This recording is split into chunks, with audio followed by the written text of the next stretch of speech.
Good afternoon. Welcome to the Atlantic Council. Appreciate you all being here. My name is Frank Kramer. I'm a distinguished fellow at the Scowcroft Center for Strategy and Security. I'm also on the board of the council. And I'm glad actually to be with you all today for this discussion. It's a very important subject, artificial intelligence, and especially its applications to national security and to national defense. The paper that's being launched today, it's entitled A Candle in the Dark, U.S. National Security Strategy for Artificial Intelligence. It's a part of the overall Atlantic Council strategy paper series. And that series was created as an outlet for publishing high-level strategic thinking. Papers have been authored by people in the council, people outside the council. The idea is to develop what we might call sustainable, nonpartisan strategies for the U.S., also for our allies and close partners. And in the past, those papers have covered a variety of subjects. They've included space, they've included China's Belt and Road Initiative, and others. Today, of course, we're going to look at artificial intelligence, and that's really part of the overall Scowcroft strategy mission. That mission is for nonpartisan strategies addressing the most important issues facing the U.S. and allies. And the Council, in this regard, wants to position itself to think about advanced technologies and their geopolitical implications, and today, in particular, AI.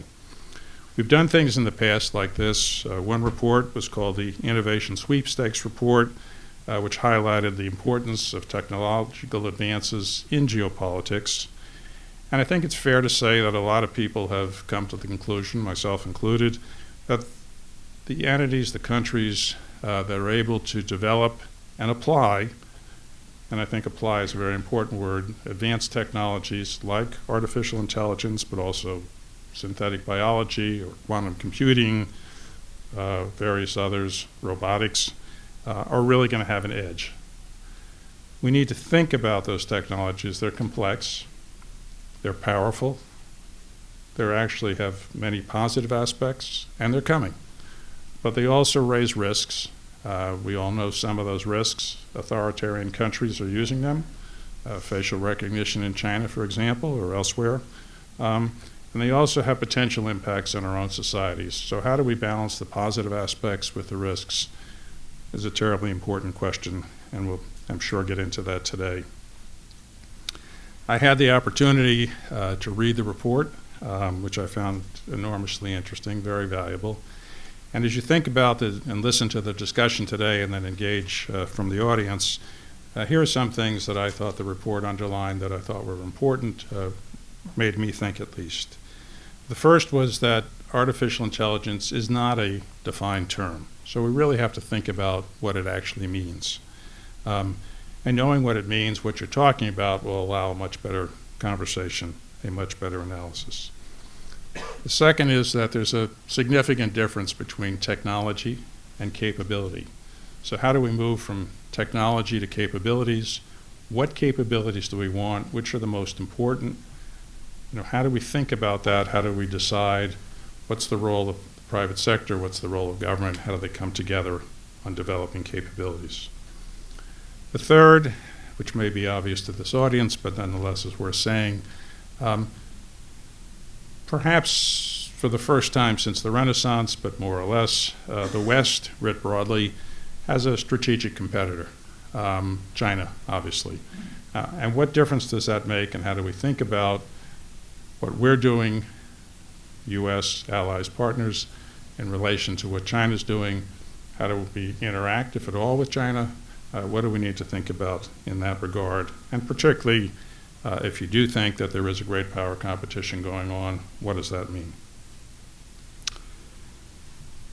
Fourth, AI, as I've already said, interacts with other advanced technologies, whether it's quantum computing, whether it's robotics, whether it's the Internet of Things, 5G, et cetera.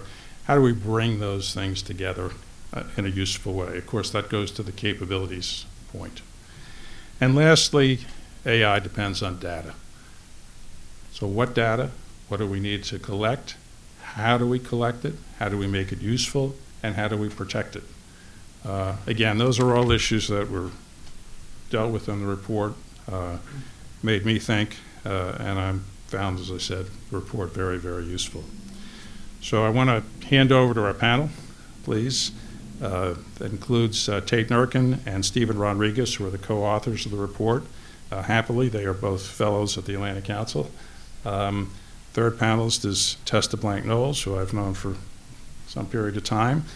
She is now the Director of Research and Analysis for the National Security Commission on Artificial Intelligence. That commission, probably Tess, put out a very good recent interim report, which I commend to all of you. The conversation will be moderated by Aaron Mehta from Defense News. And with that, let me invite the panel up and turn it over to you all.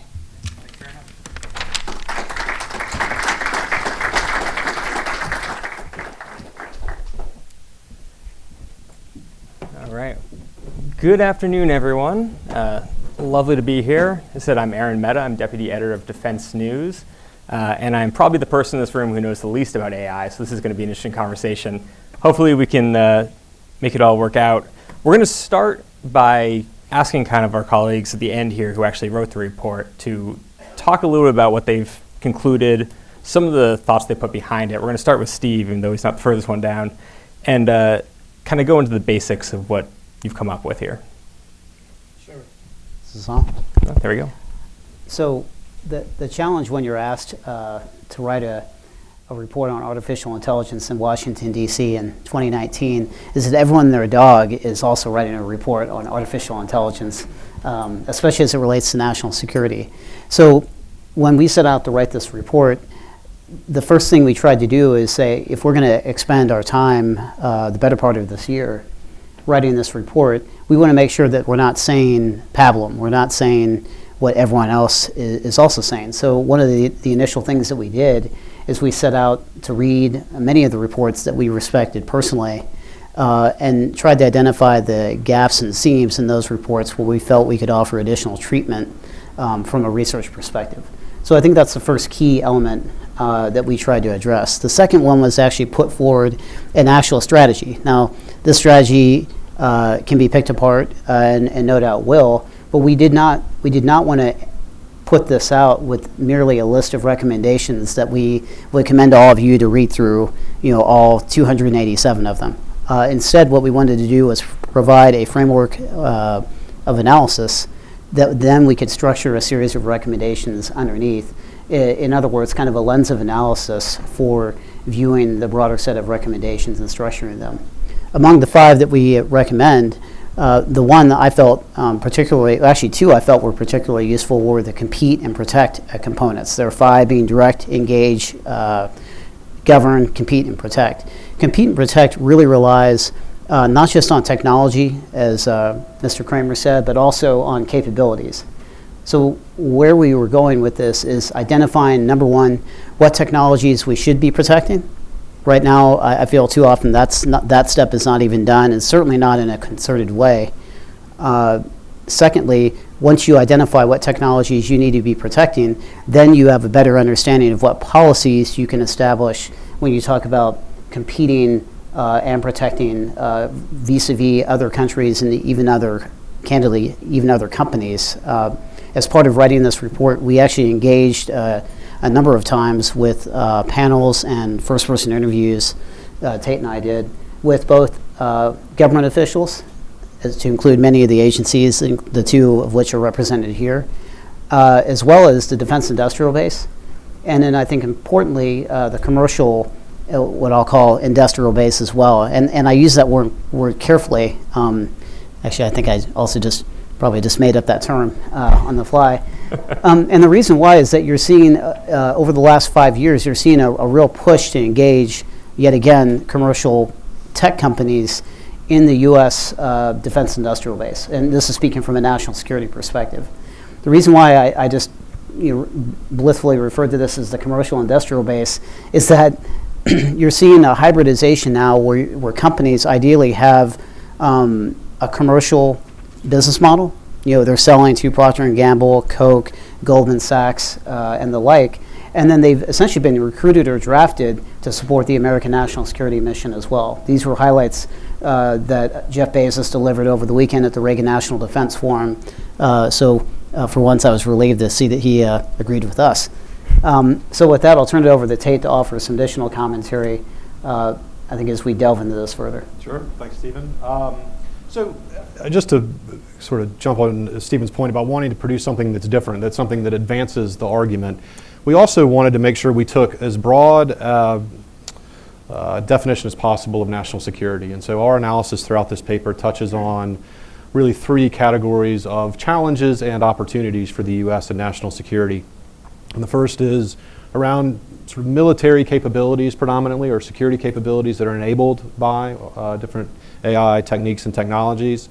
And these are capabilities that are upsetting or have the potential to upset sort of strategic balances and imbalances, stabilizing imbalances with our strategic competitors. Predominantly China. The paper has a strong focus on China, but we also do touch on Russian AI development as well. The second sort of category of challenges and opportunities we look at is around sort of the information domain, and AI as an enabler of disinformation operations, efforts to challenge our institutions, faith in those institutions, our polity, our society, our economy. In fact, a phrase that's repeated a couple of times throughout the paper is security, stability, and prosperity. Right? So we take it also not just to mean military and defense, but also a much broader definition of AI. And the final component that we look at is really around values and around, what we ask the question, can the U.S. protect its interests, much less advance them, in a world in which some of these AI-enabled surveillance capabilities in particular proliferate widely? And we already see the first steps of China beginning to export some of these facial recognition softwares and other to Africa and to the Middle East. Indeed, I was in Abu Dhabi in February of this year at the IDEX Defense Exhibition, and Poly Group, one of China's big defense state-owned enterprises, was showing off some of its facial recognition software for export, not necessarily to the UAE, but to other countries that were attending the event. So we definitely take a broad perspective on national security, and as a result, the paper is really a paper in three parts. The first part touches on the strategic context, and this is stuff that other papers have touched on very ably and in a very compelling way, looking at drivers like great power competition, diffusion of the power to disrupt, fourth industrial revolution, authoritarianism versus liberalism. But I think one of the ways that we tried to make that section unique and again advance the argument and the discussion was to come up with a framework we called the four fusions, which basically suggests that there is this intersection of forces that is creating conditions in which AI can be particularly impactful in threatening and challenging U.S. national security interests. And so the fusions we talk about are the fusion of the states of peace and conflict, sort of the Gerasimov doctrine that Russia has so ably been able to capitalize on. The fusion of the physical world and the digital world. And we see sort of increasingly intelligent smart bots as a manifestation of this. The fusion of reality, or truth, and perception, which we don't need to be reminded of that too much probably here today. And then last but not least, the fusion of commercial and defense and security priorities and requirements. What types of capabilities are, say, for example, the U.S. military, but also, say, the automotive industry looking for, right? Automation, for example. So we think that's kind of an interesting part of our paper. And then we also go into some detail on these 8 different categories of applications of AI in the military and security sector. And I won't go into each of them here. We maybe get into it in the discussion. But I think that's probably a big chunk of our paper, which leads us sort of naturally into a discussion of our strategy. And that's about half of our paper is a discussion of strategy and recommendations around these 5 action verbs that Stephen referenced. So hopefully that gives you a little bit of incentive to go out and read the document you've all been given a copy of, and probably stop there and turn it over to Aaron. Great. Well, thanks, guys. And I'm going to turn it back to Tess to kind of follow up with some of this. Sure.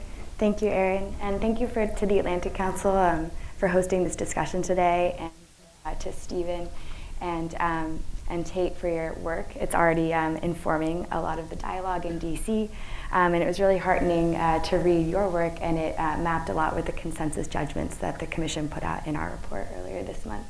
And we see this as a building of consensus and dialogue in DC around the issues that the government really needs to focus on in this area. So I'll start by offering a brief background on the Commission. Congress established the National Security Commission on AI in the fiscal year 2019 National Defense Authorization Act with the mandate to look at the means and ways necessary to advance the development of AI, machine learning, and associated technologies to comprehensively address U.S. national security and defense. Congress, as well as the Secretary of Defense and Secretary of Commerce, appointed 15 commissioners to serve on the commission. It's chaired by Eric Schmidt, formerly of Google, and co-chaired by Bob Work, former Deputy Secretary of Defense. After 8 months of assessment, the commission, as I said, released our interim report to Congress on November 4th. And this report reflects the commission's consensus assessment of the environment of AI in terms of national security. And it provides 27 preliminary judgments on areas that the U.S. can improve and suggests several initial actions the government could take now. So not to add to your reading list, but you can find that report on the Commission's website, should you care to read it. Over the next year, the Commission will develop detailed, actionable recommendations to Congress based on the judgments from our assessment period.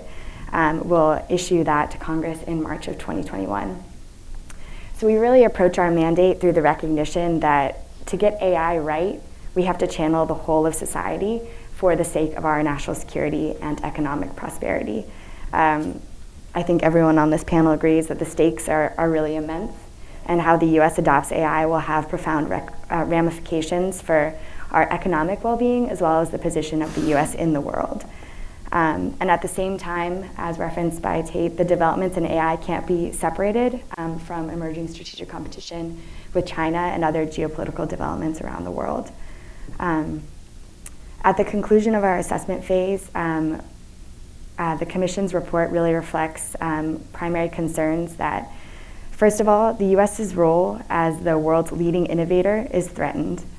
And without a reversal of current trends in the coming decade, the U.S. could lose its status as the primary base for global AI research, development, and application. And second, a concern that strategic competitors and non-state actors will apply AI to threaten America, our values, and our allies.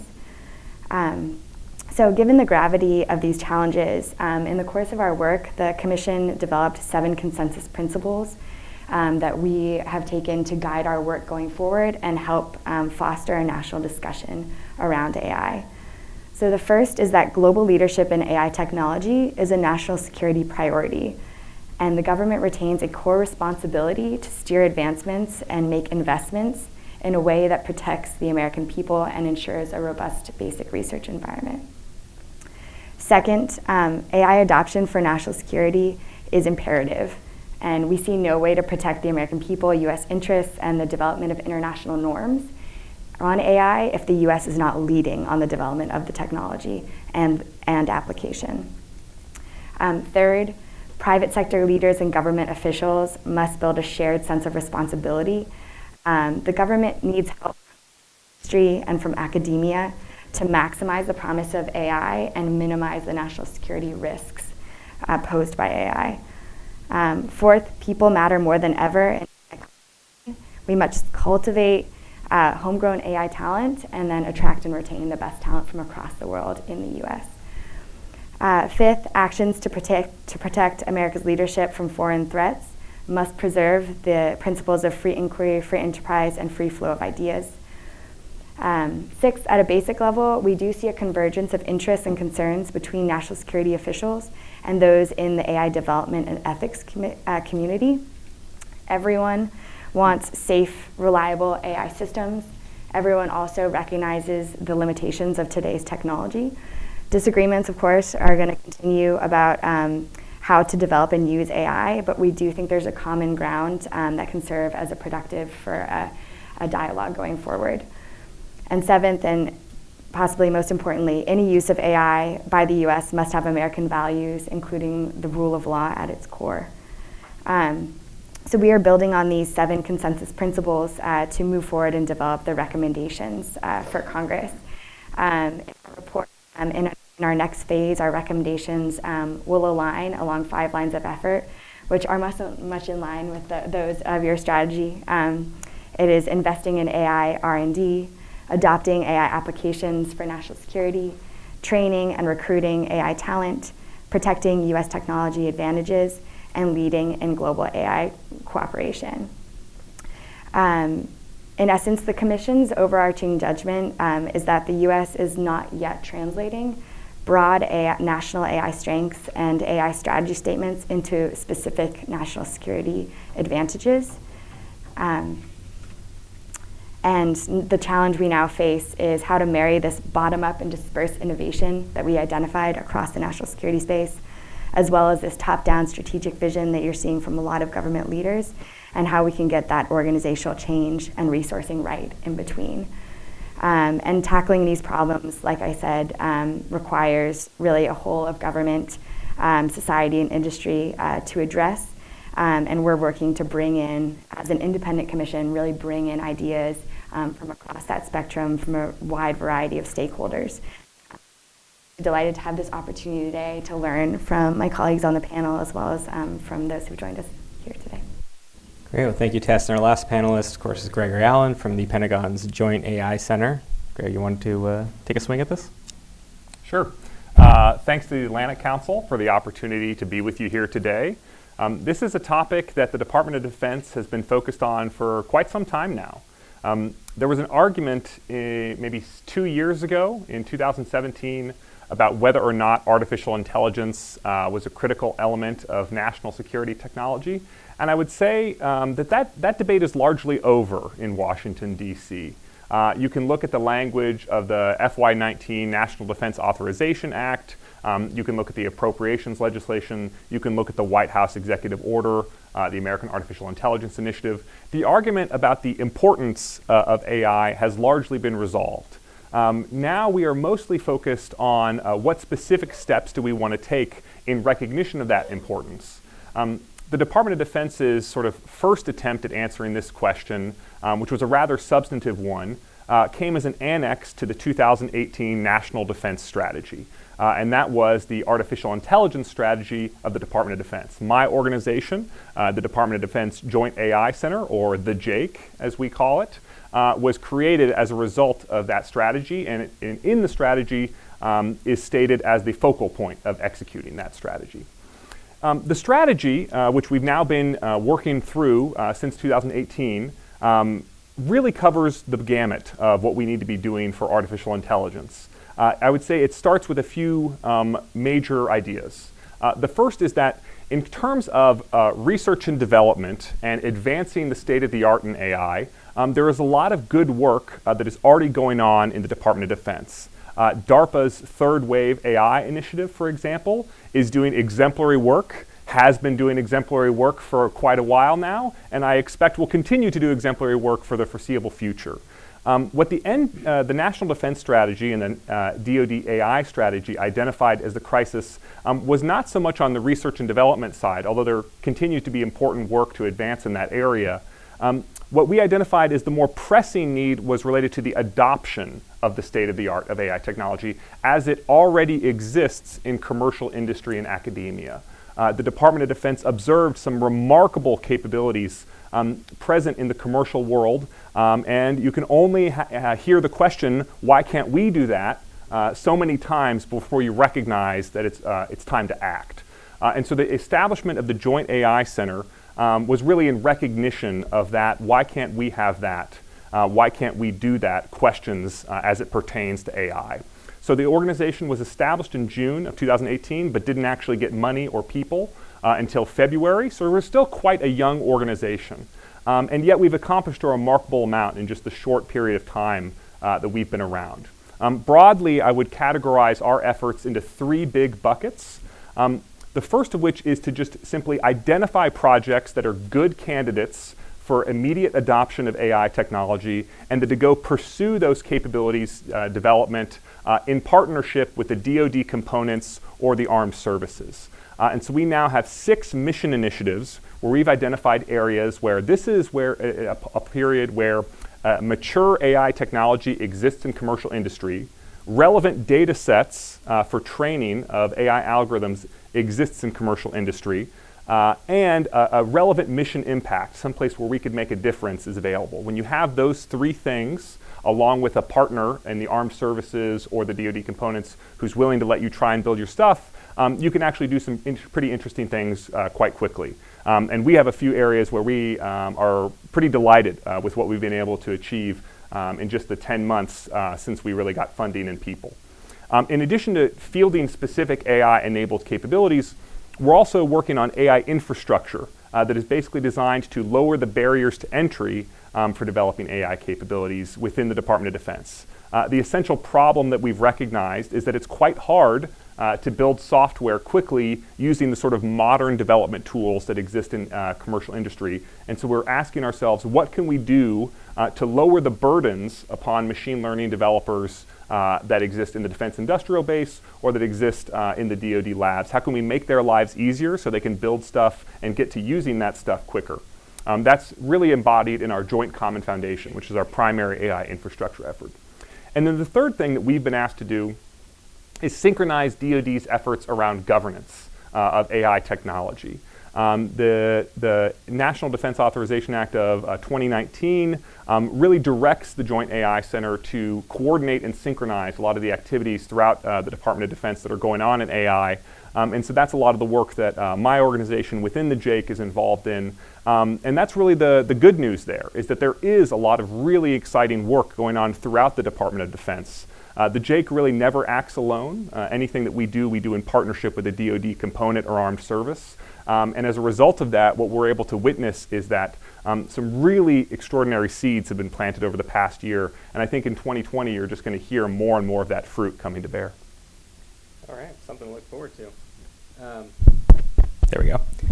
So here's how this is going to go. We're going to have a conversation amongst yourselves for a little bit, and then we're going to open up to questions and answers. So start thinking about things that you might want to ask about. We want to hear from the audience. It's much more interesting than hearing from me, trust me. I do want to start just focusing on the report a little bit. For Tate and Stephen, can you guys maybe just pick out one or two of the kind of key recommendations that you think are not just the most important, but also in some ways the most actionable? And then I'm going to ask Tess and Greg to maybe respond to that and see how that fits into the structures that you guys are working in. So whoever wants to go first. Yeah, the challenge, and there's innumerable analogies comparing AI to oil or water to data to goodness knows what. And when you set out to write a strategy around something people are comparing to water, it makes it very difficult to call your shots basically. Or pick your shots and then execute those. So the 5-point strategy that we outlined, and we'll talk more about this, I think, here in a second, really picks a lot of shots, which means there's some casualties along the way, right? Often we had people say, when we briefed this to the White House, they said, well, is this a national AI strategy or is this a national security AI strategy? And finally, it dawned on me that maybe this is just a national AI strategy with security implications or applications, and it's heavy on those. So I alluded to this earlier, that I think they're related. The 2 points within our strategy that really resonated a lot with me and I feel are critical, and these are mirrored by I think it was some synchronicity inside DoD with the nascent Trusted Capital Marketplace program. May it one day rise again, is the protect and promote components, right? The protect and compete, sorry. And what this gets after is the idea that there's a lot of concern. There's probably other panels, not the least here at the Atlanta Council and around town, talking about what to do about China. Lots of navel gazing going on about how do we stop them? They're interfering with our venture capital ecosystem. They're stealing our technology. They're using AI, even our own AI, against us. So when you think about a strategy to combat that, not a series of recommendations, but a strategy that then recommendations flow out of, does that make sense?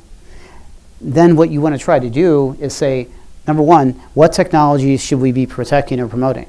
And in this case, what artificial intelligence technologies, and I think more importantly, the capabilities that flow out of those. And then the second component is, once you've identified the ones you should be safeguarding from a policy perspective, then you can get into actions related to How are you going to help certain technologies, government or commercial, right? Again, there's the commercial industrial base again. How do you help them compete in a global marketplace where often their commercial analogs in the other country are backed implicitly or explicitly by state governments? And that's not, by the way, that's not just China. That's many of our dear friends in the EU as well. After all, we are the Atlantic Council. The second component is there's the protecting component, and then there's also the competing component. How do you enable these technologies, the ones that you want to ensure not just survive, but dominate the landscape? You're seeing this in the discussion around 5G right now. How do you ensure that they dominate from an American supplier perspective, right? Whether it's Raytheon or Google, how do you ensure that they survive and dominate in a global market space in areas that we deem are critical for national security? Yeah, and I make a couple of comments, comments on the specific points of the strategy, and then some general ones about things that connect these 5 action verbs that we've laid out. I mean, I would say, even though one of our strategy components is engage, that's really engagement with the high-tech industry and adjacent industry and even traditional defense industry as well.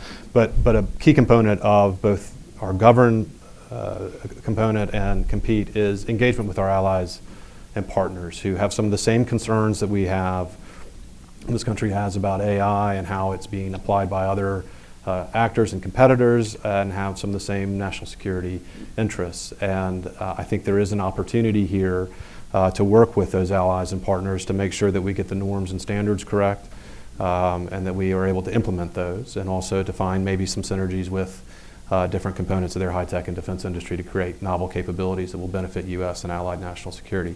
So I think that to me was one thing that we really wanted to stress throughout this report is, yes, it's U.S. national security, but there is a prominent role to be played by our friends and our partners.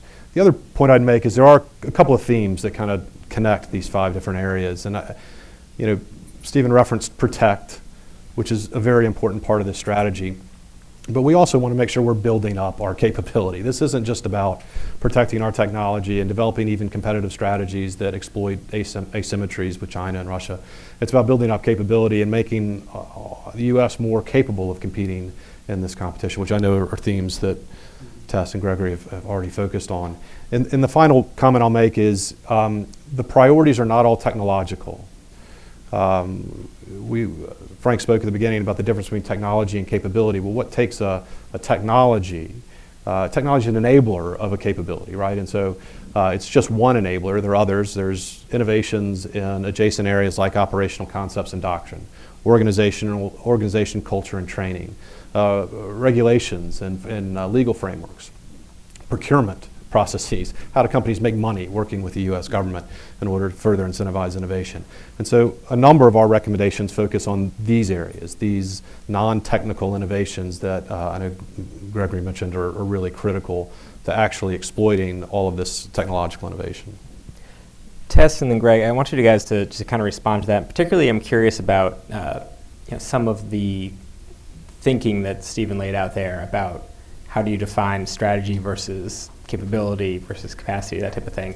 How much of that thinking is coming into the work that you guys are doing in each of your individual offices? So Tess, if you want to start.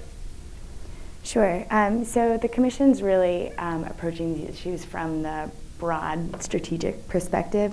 So how can we, what are those policy, organizational, legislative changes that can be made to really enable our government to leverage this technology to the greatest extent, and also to face any challenges of adversaries leveraging the technology. And so, Stephen, protect and promote are both key lines of effort for the Commission as well. And we're looking into, those tools that do currently exist for the government to protect advantages, say in AI, which we've identified as one of the key U.S. advantages, and whether those item-based export controls need to be adapted to this new technology, given the general purpose nature of AI technology and dual use, and whether you want to take a use-based approach versus an item-based approach to those controls. And then we're also looking at in terms of promotion, is what research, development, and investments need to be made in those technologies to promote the advantage, while we use export controls to slow down our adversaries getting access to them. And then more broadly, looking across, we identified one of the current deficiencies in the US environment is the identification and coordination of national security specific AI R&D priorities. So what are those research areas that the industry is not going to have the incentive to invest in, academia is not going to independently pursue, but future capabilities of the US are going to be based, and we want to make sure that the government has a standing mechanisms to invest and coordinate those efforts. Greg? To frame my response, I'd like to elaborate on something that Tess just said about AI being a general purpose technology. I think understanding this and its downstream implications is really critical to getting any kind of reasonable answer for what are we going to do about AI technology. So I mentioned before that the argument about AI being a huge scale transformative technology is largely over in the DoD and in Washington, D.C. writ large. But there's sort of two types of transformative technologies. Some might be general purpose and some might not be general purpose. So for instance, nuclear weapons are definitely a transformative technology. The world is never the same after they invented, but they are not a general purpose technology. They're good for nuclear weapons, they're good for nuclear power, they're good for a few niche medical applications, and basically nothing else, right? So it's not a general purpose technology that affects every part of the economy. By contrast, computation, the invention of the computer, right, this is both a transformative technology and a transformative general purpose technology. You will expect to see computers ultimately being used in every single industry. And so what we have observed over the past 10 years with AI is really a revolution in the approach to writing computer software. If you sort of get down to what is actually going on that is interesting over the past 10 years, that is distinct from what was going on 10 years before that, it gets down to how we write computer software. Traditionally, software is all typed out by human hands. And so for a system to be artificially intelligent, it means that human hands had to type in every rule, every if-then statement that in aggregate leads to behaviors that look intelligent. But recently, machine learning algorithms, which have been around for a while, but started to really hit their stride, such that you could input training data, apply an algorithm to analyze that data, and it would write its own rules. So this is what is different about AI in the past 10 years, is that, I'm oversimplifying but not by very much, the software is writing itself based on what it learns from data. And for some applications, not all, that distinction has led to a massive improvement in the performance of these systems.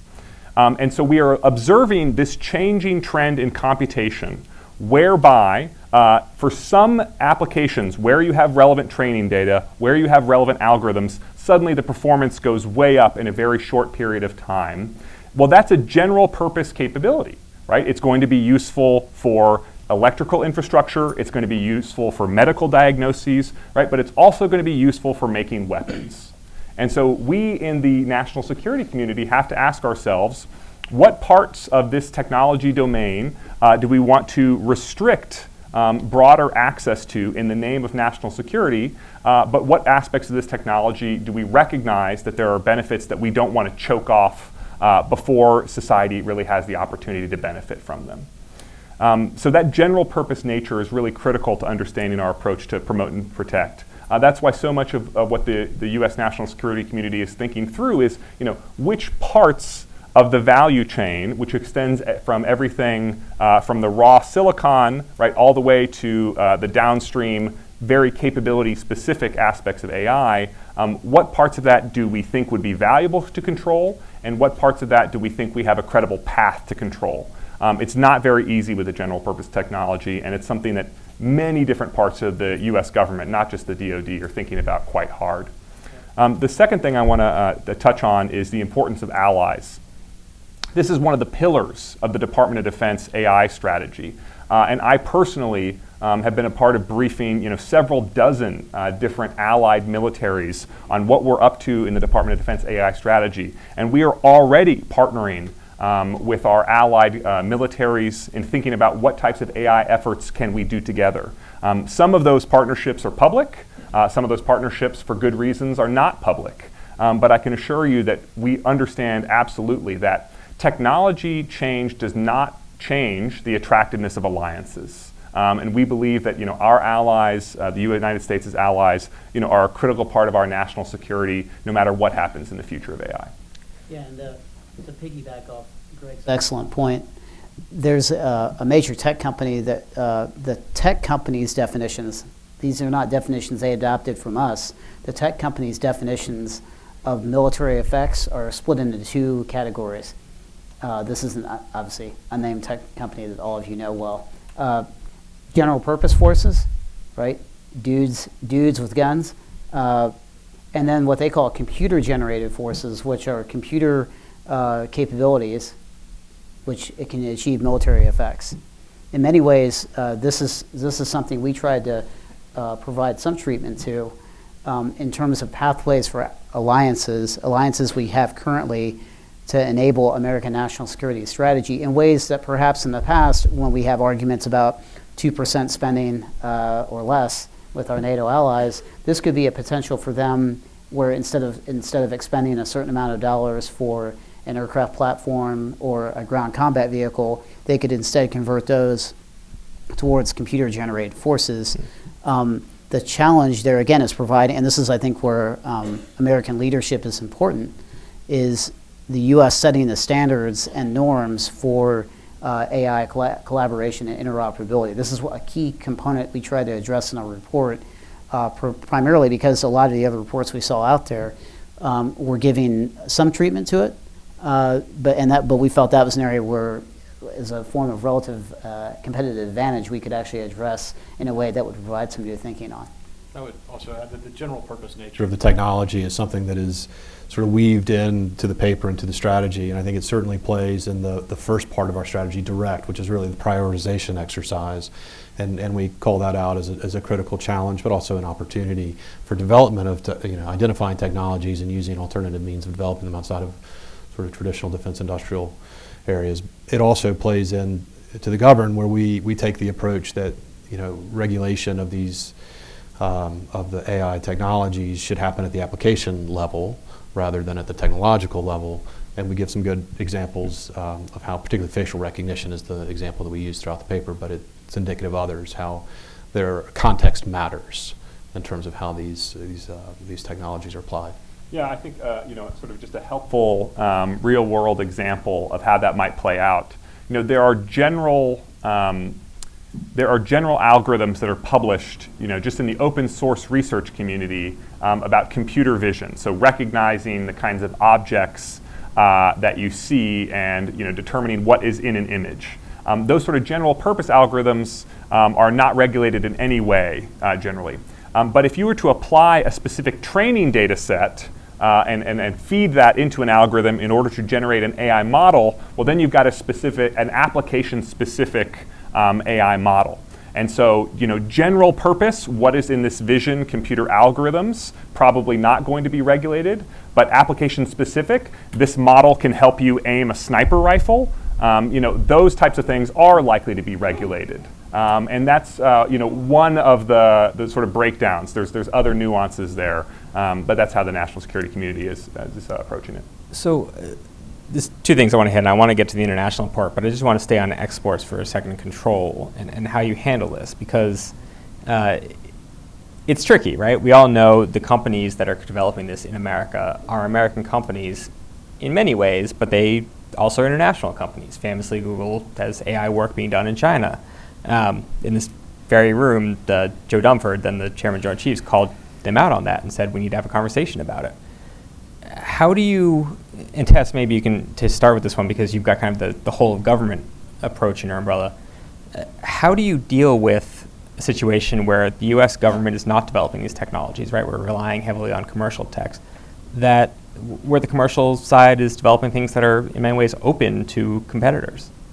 And is there realistically a way the U.S. government can step in and put export controls on some of this stuff without perhaps hurting the industry that they're counting on to help develop the capabilities we need? Yeah, and that is definitely one of the hard questions that folks across government are trying to tackle right now.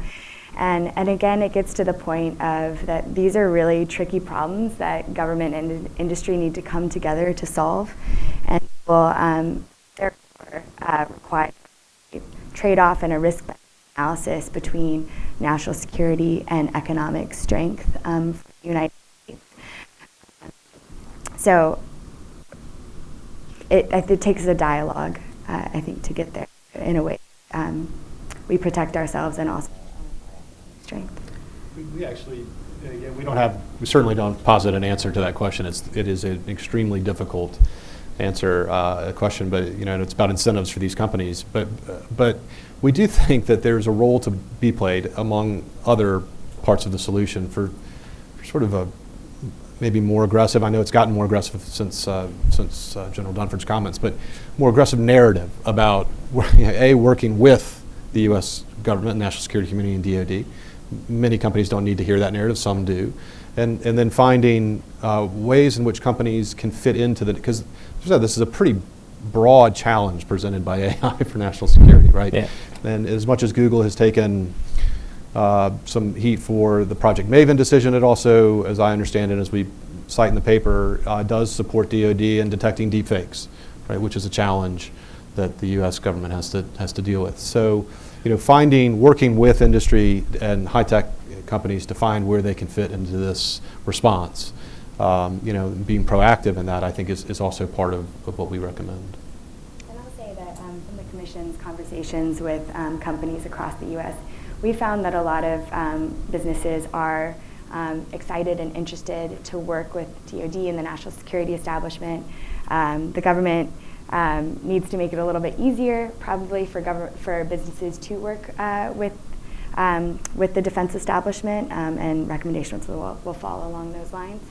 And we did actually have Kent Walker from Google at the report launch conference for the national security AI report, and he committed publicly that Google is committed to working with the Department of Defense after having taken the pause to get their AI ethics and principles in order, and just recommitted publicly to working. This is I'll just say a brief word on this. We actually do address the defense industrial base, and I think a healthy role for them in the report as well. What happened after 2014 when DoD launched the threat offset strategy is a collective signal sent to the defense industrial base with the launch of a number of these initiatives was, we don't need you, Lockheed, Boeing, Raytheon, to do your thing. Google and Facebook and Twitter and everyone else, Silicon Valley has the mission now, thanks for your service. Which really pissed them off because they view this as a zero-sum game, right? You have a winner and you have a loser. There aren't multiple winners when it comes to federal contracts. And no, I'm not talking about IDIQs or MATOCs. What we try to address here is actually the role. There is a really healthy role, and this is something I'd love to see additional treatment done from the NSCAI and the JAIC, following off the forums they've just had recently, in engaging and providing pathways, actually not for the defense primes and the defense industrial base, but for the commercial vendors who've been recruited to work with all of us, to then engage and connect, not directly with DoD, right? Because that involves understanding what FAR Part 5000 is, right? Understanding Part 12, Part 13, simplified acquisition regulations, all the things that makes the defense industrial base the monopsony that it is. Better to signal to the commercial industrial base, you be you, right? Don't stop doing what you're doing. We'd like to introduce you to our defense industrial partners that are going to allow you to keep your business model the way it is. There's a reason why Boeing, commercial aerospace, and defense are two completely separate business units. It's not by accident.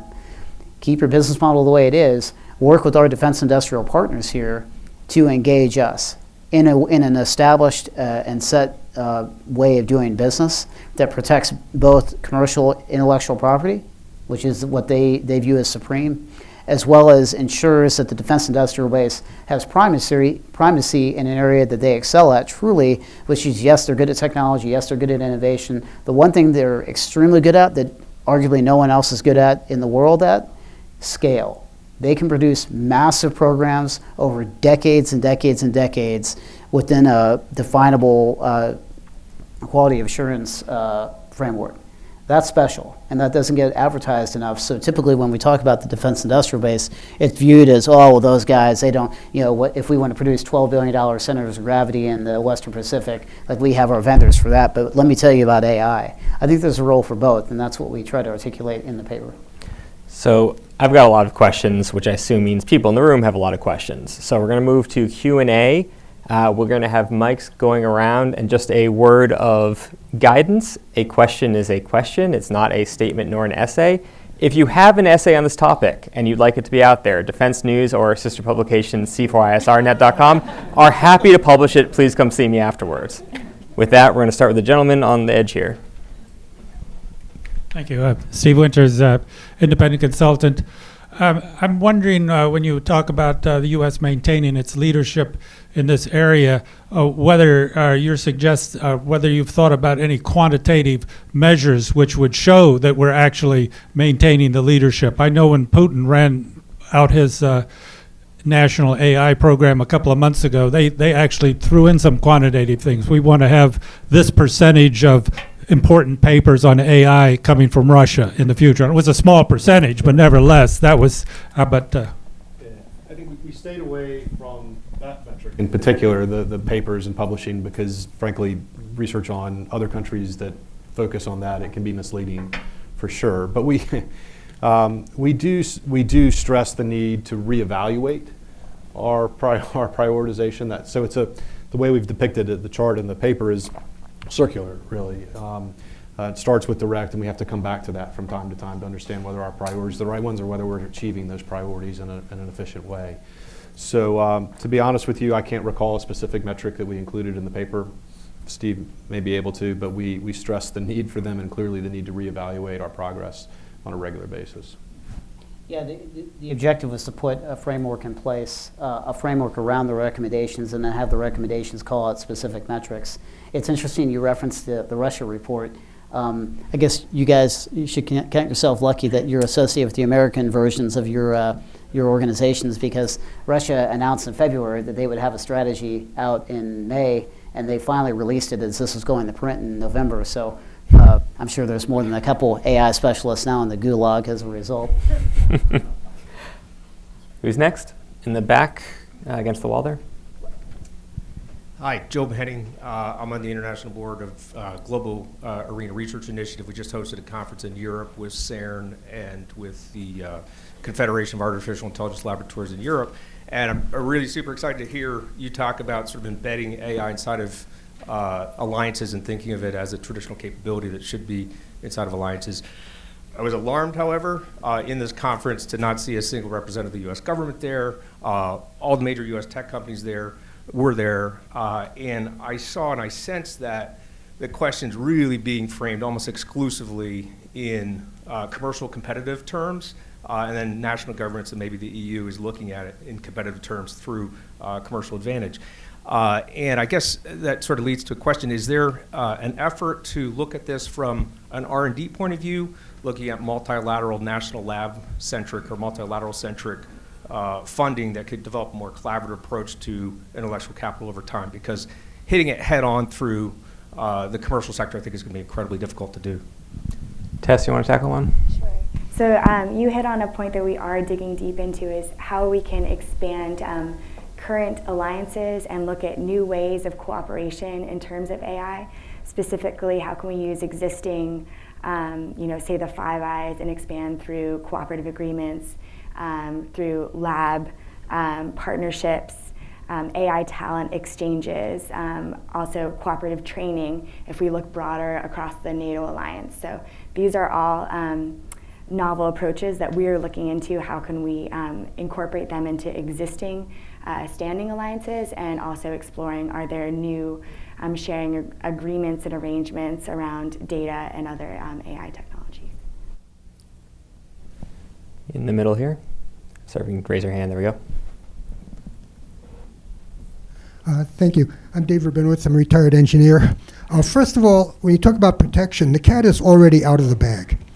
I mean, for a facial recognition, you can buy a commercial app on your cell phone that'll recognize a face that you aim your camera at right now. I've seen it demonstrated. And a couple of years ago, I ordered an advanced class in deep learning and at a state university. And not only were most of the students Chinese, but actually the professor was from China. So I mean, protection is not something you can really talk about. But my real question is, has anybody here seen the movie Colossus, the Forbin Project? Yes. It should be required viewing for anybody looking at AI and security. I would comment that you're 100% correct that these technologies are diffusing, and that's one of the principles of our paper, is that these technologies are getting out and they're moving faster, and the U.S. can be the leader in global research, but of course once the papers are published, people can consume them. But I would say that the app that you get on your phone is probably not something you'd want to put in the field for military, nor would it be something that would be safe, a reliable, trustworthy AI if you were to deploy it in a security or surveillance.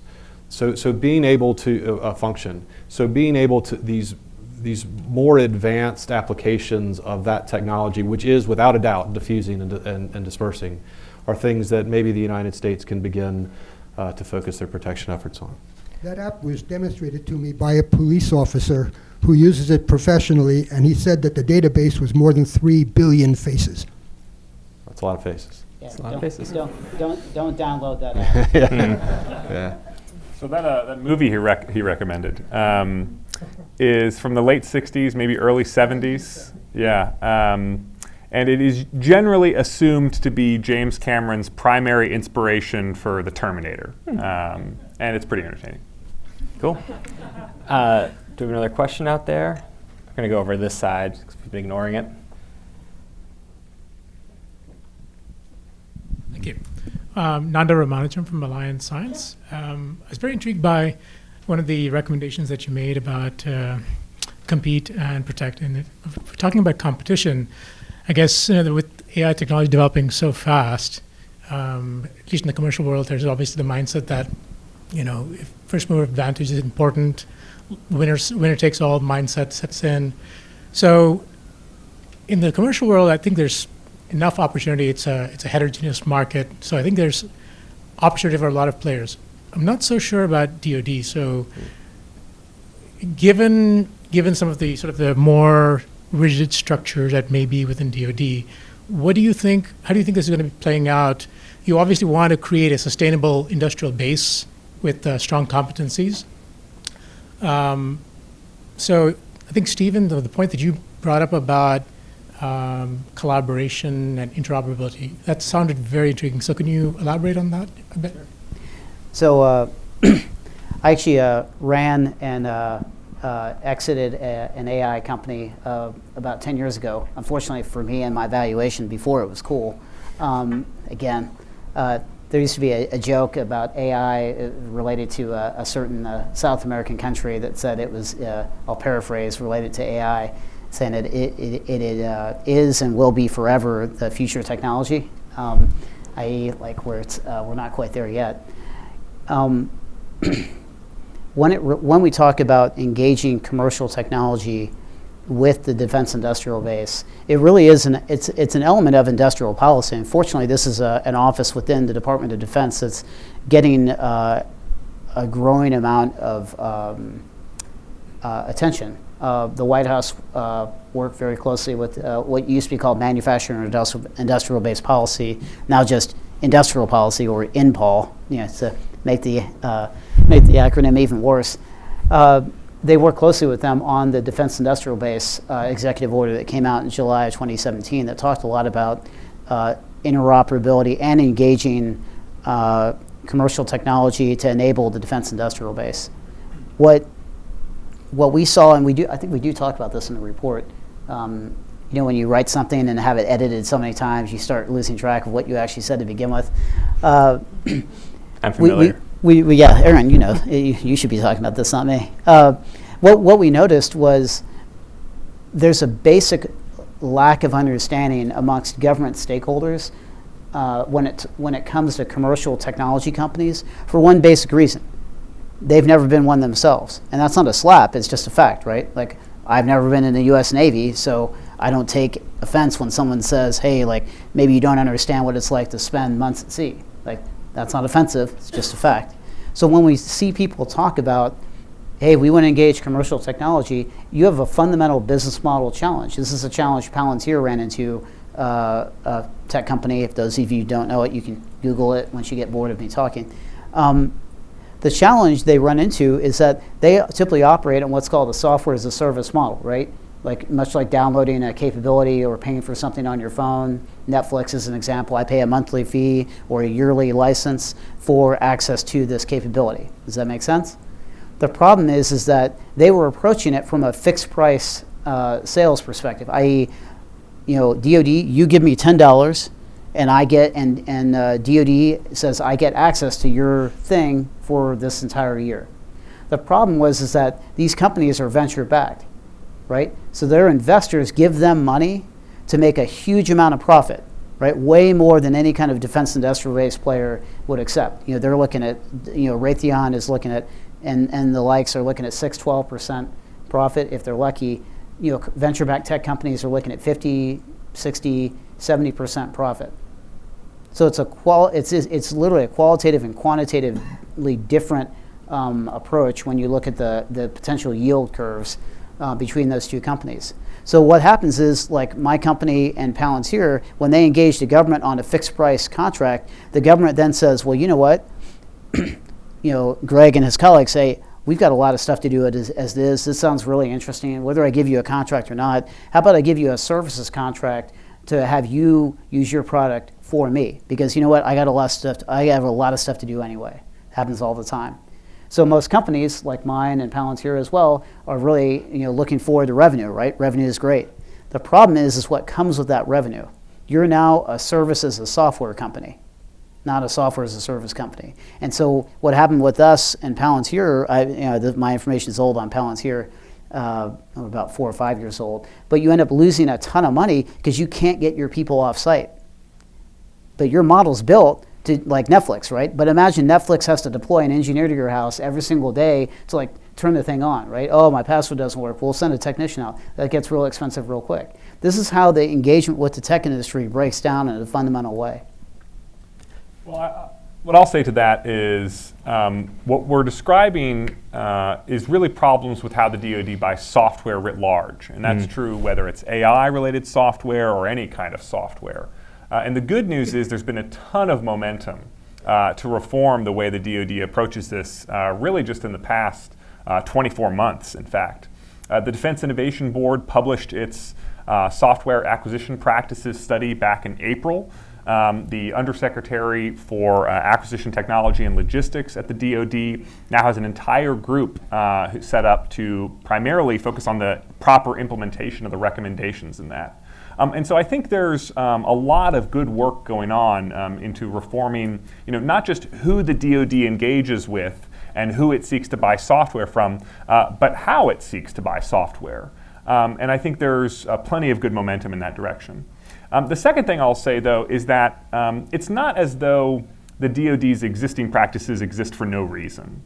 The DoD, you know, defense acquisition system has flaws, but it also has virtues. One of the virtues that it has is it naturally aligns itself to sustainment, which is to say, you know, once you have developed a system, how do you know that it's going to be available to be built, you know, 5 years from now, 10 years from now?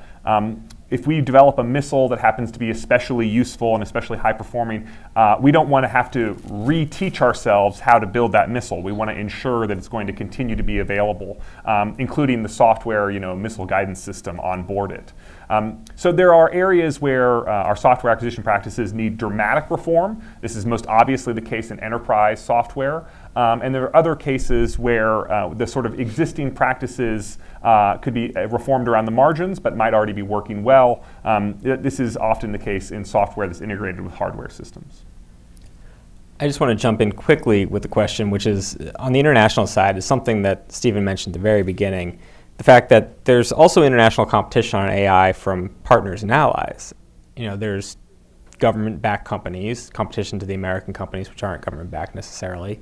And there's a push by some nations that we consider allies to maybe take a lead in AI. I know the defense minister of France is pushing a number of initiatives, other nations as well. Actually, they're cooperating with the Germans on that. There you go, which always goes very well for American Yeah. interests. So Stay away from the Ardennes. exactly. So, I guess the question, and this is for kind of whoever wants to hit it, maybe we can hit it quickly to make sure we get some more questions from the audience, but how do you create American leadership in AI for the global order when other nations have a little more control over their companies and are kind of driving in probably similar but perhaps slightly different ways? I'll take that one. So since World War II, the U.S. has led in technology by embracing our open ecosystem of innovation and creating a triangular alliance between government, industry, and academia. We don't think that this fundamentally changes with AI, and to maintain U.S. leadership is just to strengthen that alliance. All right, easy enough. Gentleman in the front here. And we have a mic. Charles Duran at Johns Hopkins SAIS. I'm going to ask a very simple question. What is AI? The sense that I have is that you think it has something to do with writing programs, and particularly writing programs that write themselves, that are self-generating. What else is it, and what is it not? It's a great question. Hey. Sure. I believe that was directed at me. So to start with, the DoD AI strategy defines it as sort of any system that performs capabilities that normally require human intelligence, right? So what it is defined as is its capability to execute on tasks. There are multiple paths to achieving human required intelligence capabilities. The reason why I bring up this distinction for machine learning is because that is the one that has seen the most dramatic improvements. So if you think about Deep Blue, this is the AI system that IBM developed back in 1997 that defeated Garry Kasparov. This AI system was an expert at playing chess. The source of its intelligence, the source of its expertise, was a bunch of computer programmers talking to human chess experts, representing the human's knowledge as a series of if-then statements for how to play chess. If your opponent does this, then respond this way. So the path to AI in that case, right, was this long series of programmed instructions.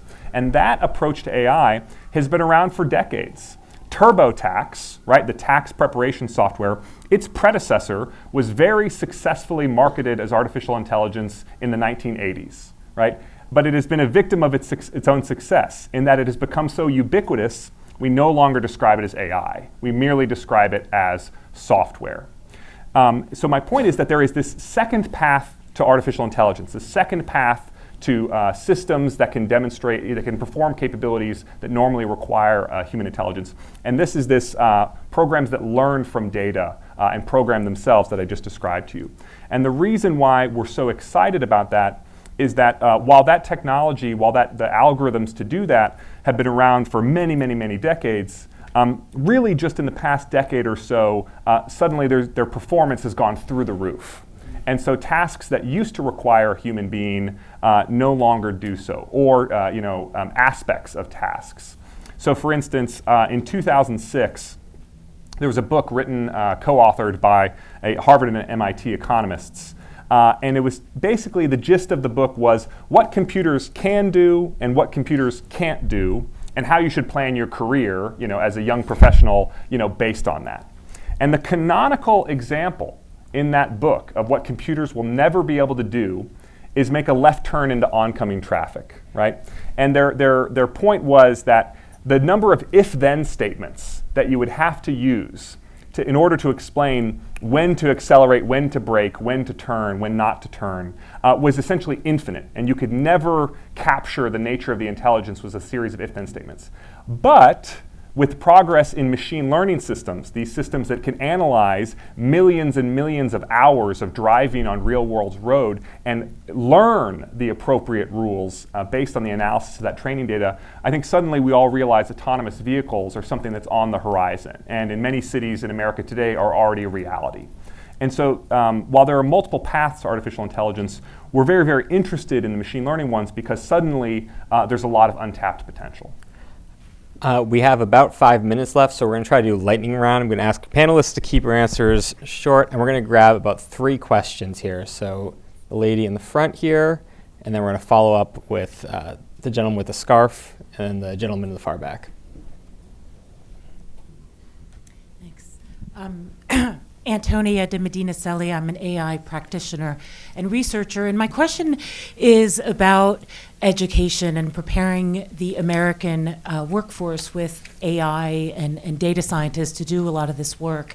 In a lot of the technical conferences that I and my colleagues attend, there's a lot of talk about the dearth of data scientists who are ready to attack problems, and this is in the commercial space. I assume that you all have the added constraint of needing somebody who is a citizen or able to work on national security issues. Do you see that as a big problem 10, 20, 30 years down the road with the lack of computer science and math education, STEM education in the US? And if you do see it as a problem, do you have any ideas for solutions? All right, before we answer, we're going to just grab the other 2 questions here. We can keep them short, please. We'll see if we can hit everything. Yeah, I'm Ben Dubo. I'm from Omelas. We track adversarial information operations. So even today, anybody can set up basically an anonymous account through AWS, Google Cloud, Azure, and have access to incredibly powerful ML models. What sort of threats do you guys see emanating from this vast decentralization of incredibly complex, powerful technology? All right. Nice and easy questions we got here. And the last one is in the back. This is, you got my question kind of, but that was good. In college football, right, they say Joes over X's and O's. So it's all about recruiting, getting the best people. So along the same lines, do we see any big investments? Maybe not in, we're going to do 10 SIBR awards with 20 million, but I'm going to throw 20 million into middle schools to get more kids in the game. So similar question. All right. So broadly speaking, education and how we deal with the lack of STEM education and some training there. And then question about threats from kind of open source technologies that are available. Tess, since you've kind of got the whole of government approach, maybe you want to tackle the education one to start with? Sure. And you rightly hit on an aspect that the Commission has identified, that talent is one of the key components of reaching that AI-enabled future that we want. There's competition for talent on the global stage between industry and academia, and also for government to recruit the type of talent that we want. We focused on the national security specific workforce, and we have developed a framework in cooperation with the Defense Innovation Board and the JAIC for how to think about the kind of talent that's needed within the national security workforce. So we haven't taken the broader look at K through 12 education. We are reassured, though, by the fact that undergraduate degrees, they are just being flooded by computer science. Universities can't meet the need of the computer science degrees that they want, that kids are signing up for at the undergraduate level. So I'm not so worried about this 20 to 30. I think that our universities might need some help in order to meet that need and help train that generation, but I think that the desire is there. If I could jump in on this, just because it's something that we live every day as an organization who is trying to hire AI talent. Some of my colleagues are absolutely brilliant, and I'm grateful for every single one of them. But the larger point remains true, right? Which is that estimates vary, right? But the number of sort of top flight machine learning experts on planet Earth is usually assumed to be, fewer than 100,000. What percentage of them have top secret security clearances? Not enough, right? So that is a challenge that we live, and it's something that we're trying to address. If I may, the Sputnik event is usually remembered for creating, these legendary institutions. DARPA was born out of the Sputnik moment. NASA was born out of the Sputnik moment. But my favorite outcome of Sputnik was the National Defense Education Act, which basically said, wow, aerospace is going to be really important to the future of U.S. national security. And it devoted federal funding to increasing the number of aerospace engineering graduates in the United States, and also K through 12 STEM education. It sort of recognized the interdependence of the national security workforce and the broader education climate, and took massive interventions in order to sort of improve the crop of students that were coming up in the United States.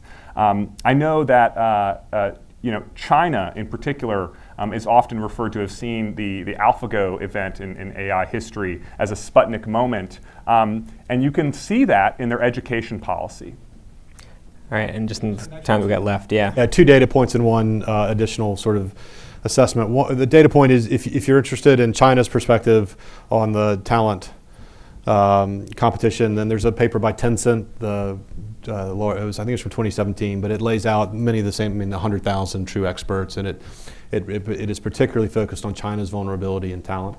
We feature talent prominently in the paper as part of the compete component of strategy. Secondly, the absolute numbers are critical and important, but so too is the ability to focus this talent on national security and defense. And then a reference point from China being that I think it was last fall, they began a program in which 30 high school seniors were basically given scholarship to study the article in the South China Morning Post says weaponize AI, but it is, you study under sort of a technical engineering advisor and then also someone from the defense industry out of 5,000 applications. So again, entirely focused on how to apply these technologies to national security and defense. And the last point we'll make is it's not just about, the education process isn't just about the engineering side, it's also going into institutions within the government and elsewhere, and sort of education on how these technologies are being applied in the national security space. So exercises like this. We have just a little bit of time. Stephen, could you maybe address the question of the proliferation of technologies? Because one thing is that when we talk about AI broadly, it tends to be US and China. That's basically what we focus on around here, but obviously this is stuff that's getting out there that other factors can take part of. Yeah. Thanks a lot, Mike and Ben. Geez, I'll pay you later. Winston Churchill said that when they were trying to get the Lend-Lease aid for the destroyers, you can always count on America to do the right thing only after they've exhausted all other options. And I think if you are actually right on the cover of our report, we have a couple, I guess if Carl Sagan is pop culture, then it's pop culture references. And one is a series, actually it's a personal favorite of mine, Thomas Cole. We have a reproduction of the 5-part series hanging in our home. And it's called The Course of Empire. And what the image that we chose to put on the front of that is actually slide or image 4, if you will, which is basically destruction. And that, in my mind, at least ties neatly with the title of the book, which is a reference from Carl Sagan's Demon Haunted World, published in 1997, where he talks about science being used as a candle in the dark to illuminate either two things, either things we're unaware of or things we are intentionally ignorant on.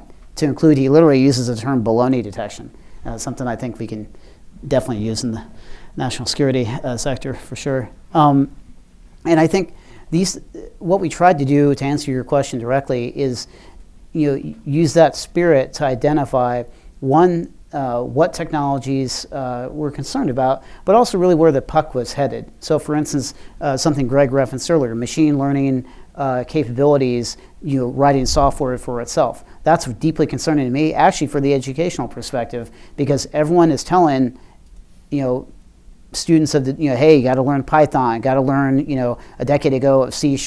When I learned in the mid-90s, it was literally using VHS tapes flown from the US to Germany, where I went to high school, and I learned Pascal. Don't ask me how that's working out for me. So I think it's important, I think, that you use the term data science, because I think that's what gives us, Ben and Mike, the chance to scale our response in a way that doesn't leave us in 5 or 10 years with a whole bunch of people that paid General Assembly $300 to learn Python, right? Because Python, these these languages cycle, right? And increasingly they're being optimized and enabled by machine learning technologies. So what we really tried to do to sum this up in the report is use a framework as kind of our candle in the dark, if you will, to illuminate not just what technologies freak everyone else out today, what's coming out in the latest DoD or Capitol Hill report, but figure out what's a lens of analysis for how we encounter future technologies to avoid that Sputnik moment again, but also get ahead of the Boyd's proverbial OODA loop, right? So get ahead of the call and response situation we're in now, where something happens globally out in the world, and then all of us collectively are either writing reports or trying to build teams to solve that. That's got to stop, because we spend $700 billion a year on defense, and my concern is that in the event of a major escalation with general purpose or computer generated forces, the money is not going to be there to bail us out. So this is something we need to figure out now, which is why we tried to provide a framework. Unfortunately, that's not the only thing that has to stop. We're getting the hook here. So I want to thank all of you for joining us today, and please join me in thanking our panelists.